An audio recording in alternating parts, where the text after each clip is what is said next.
naweza nikamchallenge kidogo mwalimu wa timu ya taifa kwa kile ambacho anakizungumza. Najua ni ngumu sana kwa yeye kuweza kumtengeneza striker kwa sababu yeye kwenye timu ya taifa anategemea performance ya wachezaji wake waonyeshe kwenye vilabu.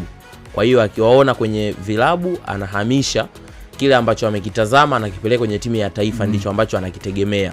Lakini kuna namna ambayo pia na yeye anaweza akatengeneza timu yake ya taifa ikaepuka na hili tatizo, kwa sababu kama tuna tatizo la washambuliaji na kwenye timu ya taifa kuna hilo tatizo. Yani hapo kuna vitu viwili, kuna washambuliaji lakini naweza nikaweka tena wamaliziaji, kwa sababu kuna timu ambazo huwa zinakuwa zinacheza lakini hazina washambuliaji na zinafunga magoli.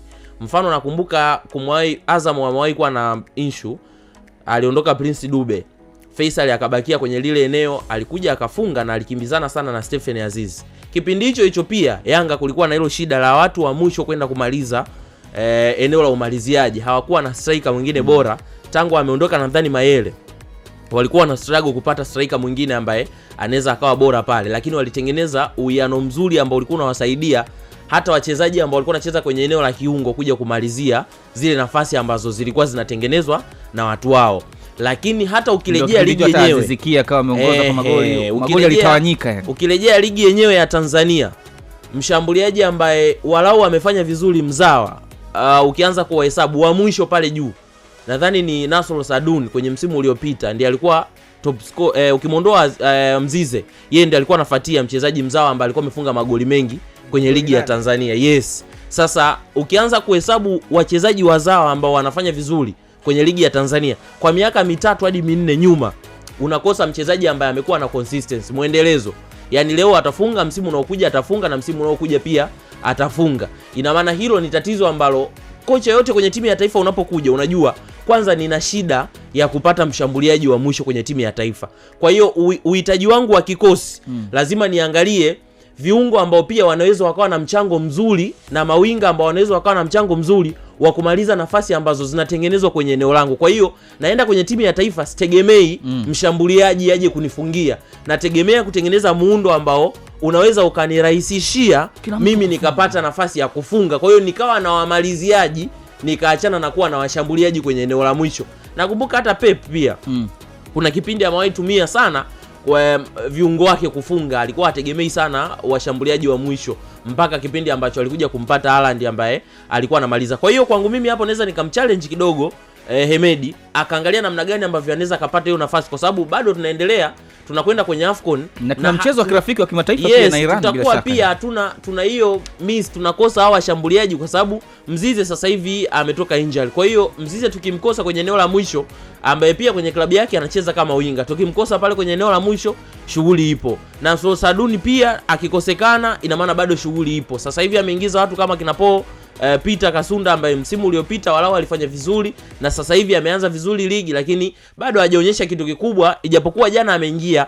Utofauti uliopo jana sasa, wakati Popita anacheza kwenye eneo lake la mwisho, timu ilikuwa haitengenezi nafasi. Popita alivyotoka, timu ikaanza kutengeneza nafasi. Na nadhani pia baada ya kuingia baadhi ya wachezaji ambao walikuwa wazuri kwenye mbavu za pembeni, walikuwa wanasababisha timu iweze kuflow kutokea pembeni na kutokea katikati. Wakina Faisal walikuja kuongeza vitu pale katikati. Kwa hiyo kulikuwa kunapatikana nafasi na alikuwa anakosekana kweli mshambuliaji wa mwisho ambaye anaweza kumaliza nafasi. Lakini first half Popita alikuwepo, nafasi zilikuwa zitengenezwe. Kwa hiyo kuna mazingira ambayo bado mwalimu nadhani anaweza kana yaangalia kwa jicho la tatu na akapata namna gani ya kuweza kutibu, kuliko kuamini ya kwamba anashindwa kupata matokeo kwa sababu hana mshambuliaji wa mwisho, hana striker wa kuaminika, jini la kufunga. Unajua kwa kwanza sisi tumecheza na Zambia ambayo imekamilika, unajua.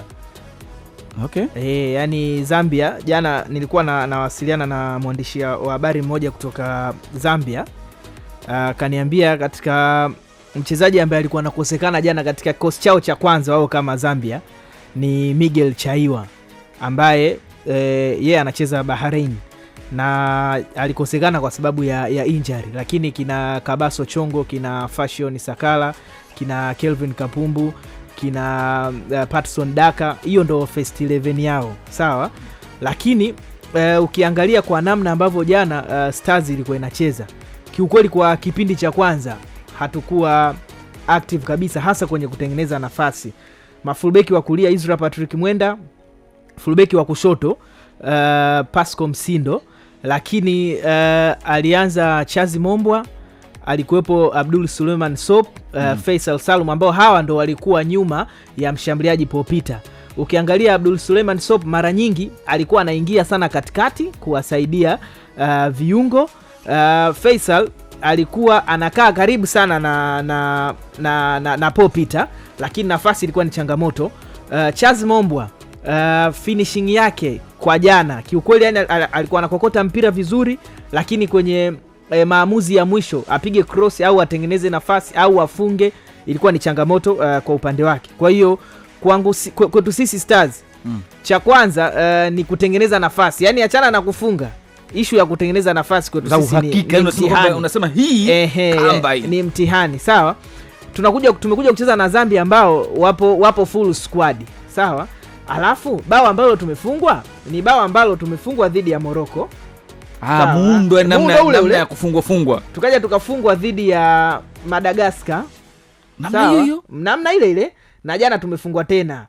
Cross inapigwa kutokea upande wa flank, sawa. Na jana ni Musonda, sio Musonda ule wa Yanga, kuna Musonda mwingine ambaye ndo alitengeneza ile nafasi. Inakuja inapita nyuma ya mabeki, mshambuliaji anapita katikati yao, anakwenda anafunga bao. Sisi tumekuwa tukifungwa mabao ya aina ile. Kuna namna tunachelewa kureact, lakini pia hata mwalimu afanyii kazi, kwa sababu haiwezekani mechi ya 3 tunafungwa goli ya aina ile.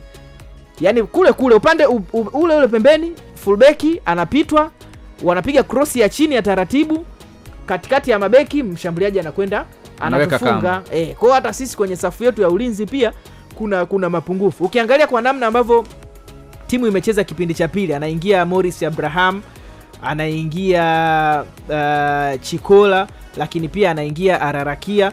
At least timu ilikuwa ina flow, na kuna nafasi ambazo kwa kipindi cha pili Faisal alikosa nafasi moja ya wazi, yani mpira umemkuta katika eneo la hatari, anataka kupiga mpira akaukosa. Kuna nafasi nyingine Morris Abraham aliipata baada ya mlinzi wa Zambia kuokoa vibaya, na ndani ya 18 akaokoa mpira kwa kichwa ambao ukamkuta Morris ndani ya 18, na Morris alifanya kila kitu sahihi, lakini ubora wa goalkeeper wa Zambia ukawaweka wao salama. Kwa hiyo na pia mimi sijajua sisi Stars tunataka nini kwa sasa hivi. Kwa sababu timu imekuwa yani sasa hivi tunajiandaa na AFCON, au hii mechi tulikuwa nakwenda kukamilisha ratiba. Kwa nini? Kwa sababu kwa namna tu ambavyo squad imeitwa na hata squad ambayo imekuja imeanza, kiukweli naona sisi kama tunakwenda tu yani jana game ya jana sisi tulikuwa nakwenda tu kukamilisha ratiba. Ila boli imechezwa. Tumecheza vizuri sana. Ni vile tu haikuwa bahati kwetu, kwa sababu kwa hasa kwa kipindi cha pili tulikuwa tunaweza kupata mpaka goli 3. Mashambulizi yalikuwa kipindi cha pili yalionekana, ndio maana kocha analia na strikers wake kwamba nafasi kipindi cha pili zilitengenezwa, ila issue sio timu pesa lile pale. Unamlaumuje kocha? Au ya Morris Abraham ile. Ya Morris kafanya kila kitu sahihi. Goalkeeper pale tunamsifia. Naye ndo kazi yake goalkeeper kuokoa mambo kama yale. Lakini kwa nini tunafungwa goli kama lile mechi ya 3? Ya kufanana, inapita katikati ya mabeki, mtu anapita katikati yao, anakwenda anaweka kamba. Yaani maana wanatengeneza mwanya kati ya beki na beki, afu wanatengeneza njia ya mtu kupitishiwa mpira. Anapita anafunga. Taifa Stars tarehe 14 tunasafiri kutoka Dubai. Tunakwenda kucheza na Iran, mechi ya kirafiki ya kimataifa ya FIFA na yenyewe inatambulika. Tunasafiri. Tunapanda ndege kwenda Dubai. Nitaka niseme kwa kina hiyo roho ya uzalendo inatakiwa. Hiyo mechi sasa kwani mpira sio. Wewe kwani mbona wangapi? Kwenye timu ya taifa hakuna hilo. Timu ya taifa hakuna. Yaani timu ya taifa acha ikuue. Lakini ubaki nayo hivyo kwa sababu hakuna namna hata kama ukijifanya unashabikia timu nyingine, popote ukienda ukiulizwa wewe ni wa nchi gani, Mtanzania, ni timu yako ni Tanzania. Hakuna namna utasema mimi Mtanzania nashabikia Brazil. Kombe la dunia sisi ndo mnachagua timu za kushabikia. Kwa sababu Tanzania haipo. Siku ikiwepo Tanzania kwenye kombe la dunia, tunaanza Tanzania, alafu ikitolewa ndio tunahamia kwenye hiyo timu nyingine. Isipotolewa tupo humo. Lakini kuna watu hapa YouTube, nilikuwa nafuatilia comment za watu YouTube hapa kwenye Bongo Teaser FM ambao wanaendelea kutufuatilia. Kuna watu hapa wengi kidogo. Kuna mmoja huyu anasema, anaitwa Hussein Balozi wa Ilemi, anasema tumefungwa Taifa Stars lakini tumeonesha kitu. Binafsi nimevutiwa na yule anaitwa Ararakra, jezi namba 19. Anasema ni mtu sana, zile safari zake za wing ya kushoto tunazihitaji kuliko tuendako. Anasema tunazihitaji zaidi huko tuendako, kwamba yeye ameridhishwa pamoja kwamba tumepoteza, lakini kiwango Taifa Stars ndio ile kufungwa tumefungwa, lakini sio kinyonge. Kitu kingine nimependa wenzetu upande wa Zanzibar, namna ambavyo muda ulikuwa mbovu, unajua saa 4 usiku, lakini walijitokeza kwa wingi mno uwanjani na wana support timu. Na sasa naanza kuelewa kwa nini kuna umuhimu wa pia baadhi ya games ziwe zinapigwa kule, at least yani katika, kwa sababu kwa mfano sasa hivi tulikuwa na game 8, ndio hivyo, ambapo labda 4 tunapiga ugenini, 4 nyumbani. Katika hizo 4, 2 zikipigwa bara, 2 zikipigwa Zanzibar, inakuwa fresh ya. Na kiukweli jana tumecheza vizuri, hasa ukiangalia wao wenzetu walikuja na mfumo wa 4-1-4-1, sawa, ambapo pale Kelvin Kapumbu alikuwa ndo anawalinda wale walinzi wa 4, sawa, wa Zambia. Na ukiangalia sisi alikuwepo Gego pamoja na Yahya Zaid. Hivi Kadeshideshi huyo ndio yule ambaye aliwafunga Yanga kwenye mechi yao ya Boranza? Huyo.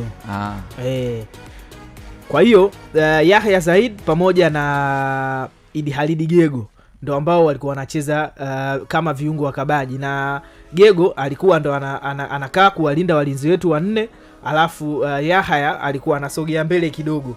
Sasa mara nyingi unakuta Yahya Zaidi anakuja anasogea kabisa mpaka pale kwa Kelvin, kuhakikisha kwamba anamzuia asisogee kwenda mbele, alafu Faisal anasogea mpaka karibu na Paul Peter. Unamuona Abdul Suleiman Sop anaingia katikati, lakini pia Chazi Mombwa anakuja anaingia katikati. Kwa hiyo tulifanikiwa sana kuwadhibiti vizuri tu Zambia, ila mwisho wa siku wao wamekuja kupata nafasi moja ambayo ni golden, wamekuja wameitumia, wamepata bao. Kwetu sisi kwa kipindi cha pili tumecheza vizuri. Kipindi cha kwanza tumedominate game, lakini hatumeshindwa kutengeneza nafasi ambazo kweli unaweza kumlaumu striker kwamba bwana striker alikuwepo lakini amekosa. Bwana, dakika zimesalia 3. Dakika 3 tu ndo zimebaki kabla tujatoa pesa kwenye draw yetu ya kwanza. Mtoto wa Mshua alishakwambia zinamwagika za kutosha, saa 1:30 draw ya kwanza. Labda tu nikukumbushe ya kwamba hiyo simu yako hiyo inaweza kukufanya asubuhi yako ikaanza vizuri kwa kuchukua pesa isiyopungua shilingi 100,000. Si ndio Mtoto wa Mshua? Yes. Au inaanza ngapi hapo kwenye draw? Kabisa hujakosea. Isiyopungua 100,000. Yeah. Sasa cha kufanya, nenda kwenye simu yako hapo, fanya kama unatuma pesa, lakini usiende kutuma sasa. Anzia sehemu imeandikwa lipia bili pale.